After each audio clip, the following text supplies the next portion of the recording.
Հայկական հեռուստաեթերում շարունակվում են հեռարձակվել հնդկական սերիալները, որոնք սցենարային առումով չափազանց պարզունակ են և պարունակում են ամենաշահարկված խաղաքայլերն ու թեմաները։ Դրանք նախատեսված են մտավոր շատ համեստ կարողությունների տեր կամ անկալունակ հանդիսատեսի համար և պատրաստ են զոհաբերել դրամատուրգիական կուռ կառուցվածքը, տեմպը, ռիթմը, հանուն առավելագույնս հասկանալի լինելու համար։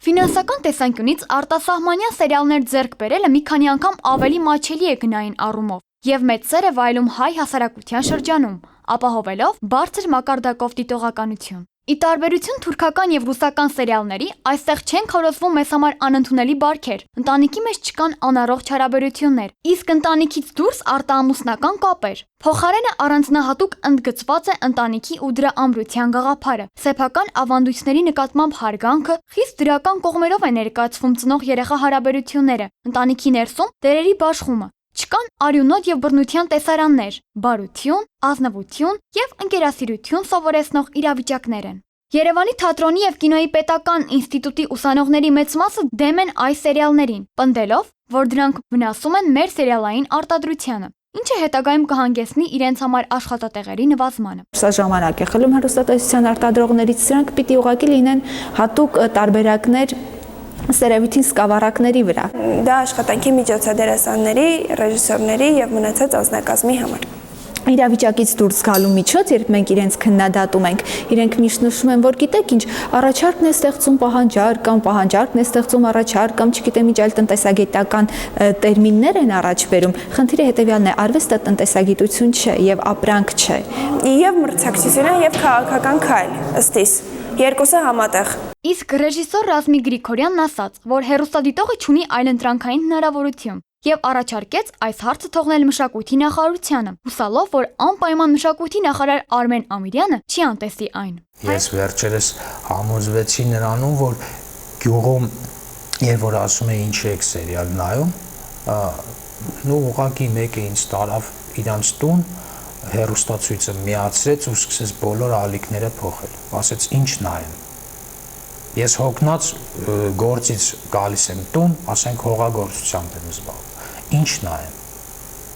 Եթե լինի այլընտրանք, դա նորմալ կլինի, ով ուզում է թող սերիալ նայի, ով չի ուզում թող չնայի, բայց մենք ով չի ուզում, այդ մարդկանց հնարավորություն չենք տալիս։ Շատ քիչ հաղորդումներ կան, որ կարելի է դրանք նայել, բայց դրանք այնքան քիչ են ընդհանուրի մեջ, որ հավասար են չլինելու։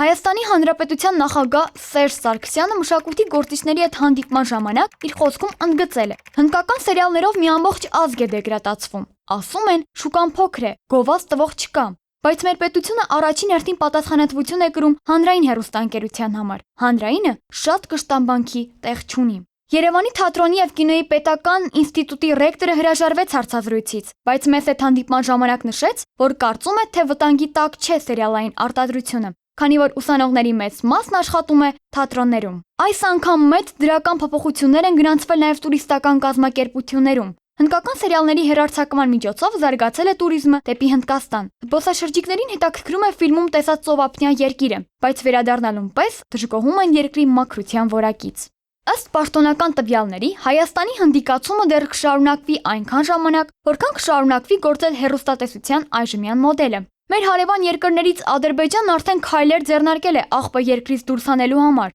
Պետական մակարդակով արգելել է դրանց հեռարձակումը, իսկ Վրաստանում բացառապես հեռարձակում են հնդկական և այլ արտասահմանյան սերիալներ։ Այստեղ չեն գործում տեղական սերիալները։ Եվ վերջապես, ինչու պետք է չդիտենք հնդկական սերիալ։ Այն վնասում է մեր ոլորտին, հնդկական սերիալ ցուցադրելն ավելի էժան է ու ավելի վարկանիշային, բայց եթե մենք սերիալ չնկարենք, ինչպես պետք է զարգանա ոլորտը։ Բացի դրանից, մեր սերիալներն աշխատատեղեր են ստեղծում մեզ համար, իսկ հնդկականը ոչ։ Դրանք ունեն ցածր մակարդակ։ Ներկայիս հայկական սերիալները բարձր որակ չունեն, բայց կարող են ունենալ։ Դրա համար էլ պետք է ժամանակ ու պրակտիկա։ Իսկ հնդկական սերիալները նախատեսված են անկալունակ հանդիսատեսի համար։ Միթե մերածն ունի նման ցածր ճաշակ։ Վալենտինա Չիլինգարյան, Մկրտիչ Ոսկանյան, Պան Արմենիան մեդիա դպրոց։